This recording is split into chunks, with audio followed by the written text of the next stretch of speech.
How's it going, guys? Let's talk sprayers. So what you'll see here, this model is the first one I ever got when I graduated from running like a pump sprayer, and that is the IPS Independent Power Sprayer. Next, I have the Milwaukee Backpack Pesticide Sprayer. That is the concrete model, and then that's another pesticide sprayer. They have an internal pump, so each one does something different. The base station is just a power station. And then my latest one is in that black box there, and I got two of them, and that is the PPS SG150, and that's the Personal Power Sprayer. That's the one I'm currently using. So let's kind of dive into it, and I will kind of dissect each one and talk about them and see what you think. Okay, let's start out here with the IPS. This is the Independent Power Sprayer. It's made by a gentleman named Francisco Pick. So he is the patent holder, and this was the first one. He has two models that he came out with. So here's the sprayer. This is what you get in the kit here. Here's the sprayer. Nice sprayer, nice and light. You got a battery charger with it, and then you got two of these batteries. The problem is they're a NiCad battery, and you see that? It rusted. So, I mean, it looks like a 1980s DeWalt tool, or like a Porter cable tool. The idea was genius. When it worked really well, but it didn't last that long. So next is the Milwaukee sprayer. Obviously, you see that I have a few of them. Awesome sprayer. It worked really, really well. A little heavy. Battery time is excellent. The idea is good, but I have burned up all three of these. And the issue with it is I got this for convenience and for speed, and I don't think it's very convenient or very efficient to have to dump out the entire backpack every day and rinse it out. I just think that's a stupid idea. It's not a very user-friendly design. It'd be nice if you could rinse the pump out somehow and then leave the cleaner in there, you know, if they could figure out a way to do that, because that's the main issue. So what I did then is I went to this right here, and this is the St. GE Personal Power Sprayer. I really like it. It works nice. I got several different batteries for it. One of these is a new kit. So there you go. Kind of see what's in the kit there. You get a bunch of different fittings and hoses. You get two batteries. You get the sprayer with a bunch of different lances and all that good stuff. It was a decent price, and I figured why not get two of them. So let's talk a little bit more about this, and I'm going to show you guys how it sprays. Okay, let's talk about sprayers and show you how this one works. So the tip that I'm using currently is a 2506, meaning it is a 25 degree and it's an 06 orifice. So if you have a homeowner's pressure washer, you would probably have something like an 03 or an 025 size orifice. So this is a little bit bigger than that, but just to kind of put it into perspective. So what I do with this is I got a bunch of different pump sprayers, and the advantage is you can connect up to this like so. I just have your standard pump sprayer here, and then I went ahead and put a nicer hose on it and got me a little bit more length. So you have the little fitting at the end, like so. You put the fitting in there, and then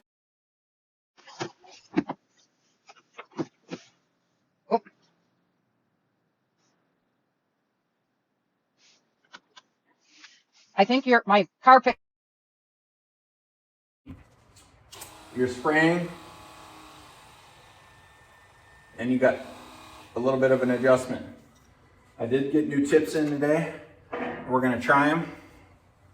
What I have here is they're all 07s. So I got a 4007, a 2507, a 1507, and a 0007.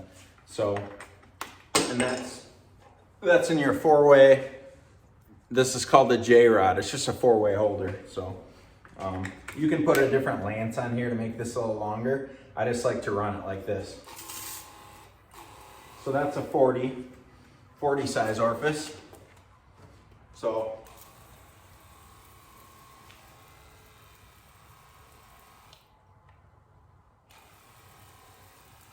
you can see the coverage from it. Not too bad.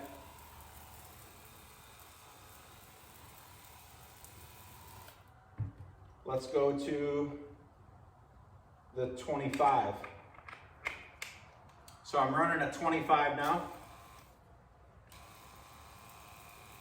And you see, I like that spray pattern a lot better out of these nozzles. Now let's go to a 15. So it's a 1507.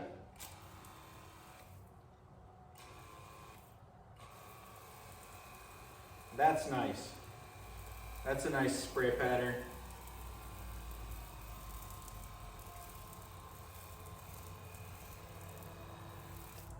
All right, let's do a distance test. These are 10-foot squares. So let's see what we can get here. I don't know how well you can see, probably decent. So I'm standing here, I'm going downhill a little bit, so that helps me, but we will see our distance.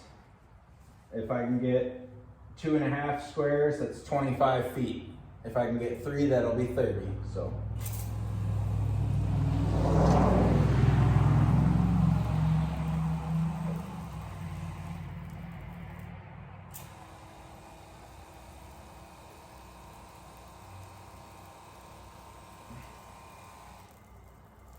So there we go on our lofted test. Now we'll go to more of a straight test right here to the left. So I'm just gonna hold it like so.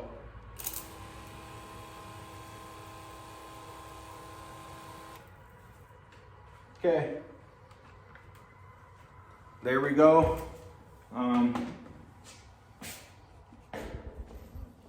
Not bad. I mean, you got about, let's see. So I'm about here. I would say you're about 26 to 28 feet. And there you're hitting about 21, maybe 22 feet. So there you go. That's kind of how I do it. I like to use this sprayer just for the basic fact that you have little to no cross contamination. You can leave all your cleaners in these pump sprayers. You just got to get the cheap, let's see if you can see that, pump sprayer. There you get a better look at it. I got a bunch of different ones. I really like them.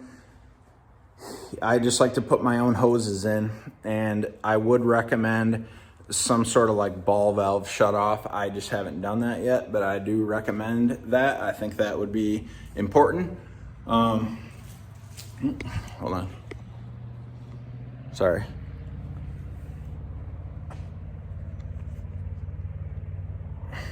There we go. I do think that that would be important. One of the biggest things with it too is, like I said kind of earlier, is having the ability to be able to just leave your cleaner in there. That way you can have a rust remover, or you can use bug spray and this and that. And then I always keep one, and you could do it on your bulk tank, or you could have a bigger sprayer, or however you want to do it, but you need a fresh water source. So say I just got done spraying cleaner, and I was using bleach or whatever else. I would take this, connect up to my, let's assume this one's a freshwater one, which it is. I'd connect it from my bleach one or my oxalic acid, whatever chemical I'm using. And when I'm done with it, I connect it up.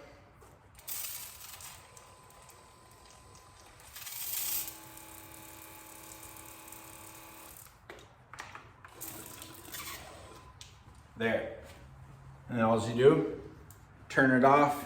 And then in my trailer, I have a little hook and necklace thing that I have on a hanger, and I just clip it in right there with that little clip.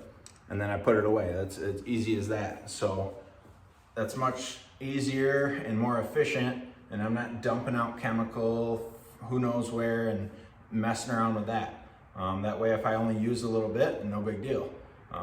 Easy to rinse it out, and unlike the Milwaukee backpack, you can leave all your chemicals in the reservoir. It's not gonna burn up your pump because your pump's in here. This thing is nice and light. You see me just kind of throwing it around, and that's with that big tip on too. So there you go. I hope that helps you out. Just a little talk about sprayers. You can run this off of a huge tank. You can actually, it's threaded. So that's a threaded on deal, meaning I could do this. I could take a bottle like this, take that top off, and it would thread right in here. You just need to have a down tube just like that, which they include in the kit, so no big deal. And then you can just make any bottle in your garage an electric sprayer, which is kind of handy. So that's kind of the different advantages of it. This is a Viton seal in this gun, meaning it's meant for chemicals. You spray acid through it. You can spray bleach through it. You can have these rebuilt. I have a full season on mine, and I have a buddy that's had one for a while, and he's having good luck with it. I'm not gonna say it's the best tool in the world. I wish Milwaukee made this. I've tried to talk to them, and it's a shame that they don't. I wish a tool company would understand this. If somebody would understand this tool, that's a major tool company, and make it right, because I do think it can be better than this. This would be the sprayer that would take sprayers by storm. I mean, it would. The idea is genius if you really think about it. You don't need all these different pumps and tanks that have pumps on them. You just need tanks and reservoirs to hold whatever you want to spray, and then you just need a sprayer that you can go from tank to tank.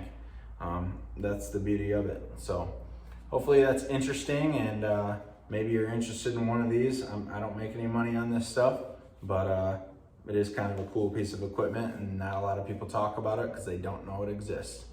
This is Josh Ensing. Love chatting with you guys. We're gonna see you on the next one. 616clean.com. Another episode of Soft Wash Science. We'll see you soon.